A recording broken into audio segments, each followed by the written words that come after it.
آپ نے ارشاد فرمایا کہ میری اونٹنی کی رسی کو چھوڑ دیا جائے، اللہ کی طرف سے میری اونٹنی کو بتا دیا گیا ہے کہ اسے کہاں قیام کرنا ہے۔ وہ اونٹنی آہستہ آہستہ آگے بڑھ رہی تھی اور صحابہ کرام حسرت بھری نگاہوں سے دل کو بے چینی سے پکڑے ہوئے اونٹنی کے اٹھتے ہوئے ایک ایک قدم کو دیکھ رہے تھے۔ جس صحابی کے گھر کے نزدیک وہ اونٹنی آ رہی ہوتی تھی وہ دل پکڑ کے روتے تھے کہ اللہ کاش یہ اونٹنی یہیں بیٹھ جائے، اے اللہ کاش یہ اونٹنی یہیں بیٹھ جائے، اور جس صحابی کے گھر کے آگے سے نکل جاتی وہ دل پکڑ کے روتے کہ اللہ کیا خوش نصیبی ہونے والی تھی جو ہمارے گھر کے آگے سے نکل گئی۔ یہ سلسلہ چل رہا ہوتا تھا اور ہر آدمی کی نگاہ صرف اس اونٹنی کے قدموں پہ تھی، اور ایک وقت ایسا آتا ہے کہ وہ اونٹنی ایک ایسی ویران جگہ پہ جا کے بیٹھتی جو ایک بنجر زمین ہے جہاں پر کھجوریں سکھائی جاتی ہیں۔ جیسے ہی وہ اونٹنی وہاں بیٹھتی ہے، صحابہ کرام کی بھیڑ کو، صحابہ کرام کی صفوں کو چیرتے ہوئے حضرت ابو ایوب انصاری دوڑتے ہوئے خدمت اقدس میں حاضر ہوتے ہیں اور قدموں پہ گر جاتے ہیں اور عرض کرتے ہیں کہ یا رسول اللہ، یہ تو میری قسمت میں تھا کہ اللہ کا نبی میرا مہمان ہو، کہ اس بنجر زمین سے نزدیک سب سے پہلے میرا مکان ہے۔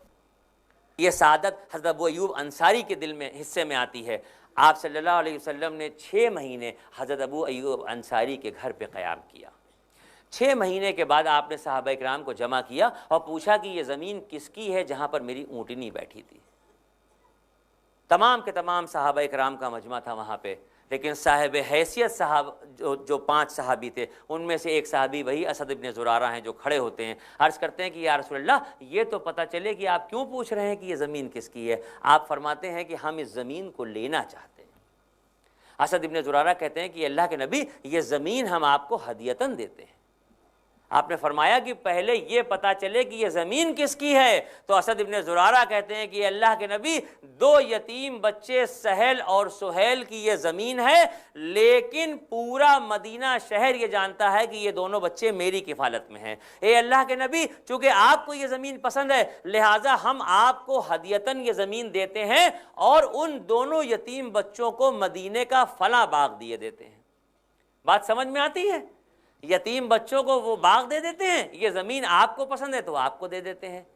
لیکن امت کو ایک پیغام دینا تھا کہ بڑوں کو اس بات کا حق نہیں ہے کہ اپنی مرضی سے یتیموں کے مال پہ کوئی فیصلہ کر لیں۔ آپ نے فرمایا کہ نہ، میں اس زمین کو قیمتاً لینا چاہتا ہوں، اگر اس زمین کی نیلامی ہو، اس کی بولی لگائی جائے تو کیا قیمت اس کی مقرر کی جائے گی؟ اس وقت مشورہ ہوتا ہے صحابہ اکرام کے بیچ میں، تو پھر یہ طے کیا جاتا ہے کہ آج کے ریٹ کے حساب سے 10 دینار اس زمین کی قیمت ہوگی۔ حضرت ابوبکر صدیق کو یہ حکم ہوتا ہے کہ 10 دینار اس کی قیمت ادا کی جائے۔ حضرت ابوبکر نے جس وقت اسلام قبول کیا تھا 45,000 درہم ان کا ورکنگ کیپٹل تھا۔ 45,000 درہم سے وہ اپنے کاروبار کو کرتے تھے، اور اسلام قبول کرنے کے بعد اللہ کی راہ میں خرچ کرتے کرتے جب یہ مسجد نبوی کی زمین کو خریدنے کا وقت آیا ہے تو 41,000 درہم اللہ کی راہ میں خرچ کر چکے تھے، صرف 4,000 درہم ان کے پاس بچے تھے۔ اس کی وجہ کیا ہے؟ اس کی وجہ یہ ہے کہ ہم نے کبھی زندگی میں قرآن پاک کو معنی سے نہیں پڑھا۔ 4 پارے کی شروعات ہوتی ہے لن تنالوا البر حتی تنفقوا مما تحبون۔ اس کے معنی جا کے آج گھر میں دیکھیے گا تو قرآن کہہ رہا ہے، اس کے معنی اللہ رب العزت یہ کہتے ہیں کہ اللہ پاک ارشاد فرما رہے ہیں کہ اس وقت تک بندہ اللہ کے نزدیک ہو ہی نہیں سکتا جب تک اپنے لیے جمع کیے گئے مال میں سے اللہ کی راہ میں نہ خرچ کرے۔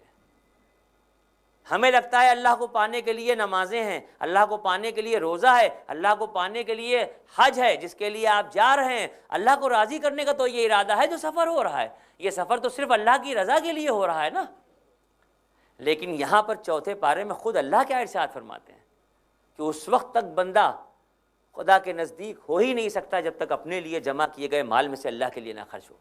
قرآن پاک کی جب کسی وحی کا نزول ہوتا تھا تو اللہ کے رسول اسی وقت اس کو دہرا دیتے تھے، اور کچھ صحابی اس کو لکھ لیتے تھے، کچھ اس کو حفظ کر لیتے تھے۔ ایک قرآن پاک کی آیت کا نزول ہوا منزل الذی یخرج اللہ سے شروع ہوتی ہے۔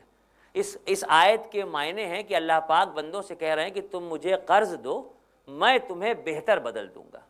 اب بتائیے اللہ پاک کو قرض کی کیا ضرورت پڑ گئی؟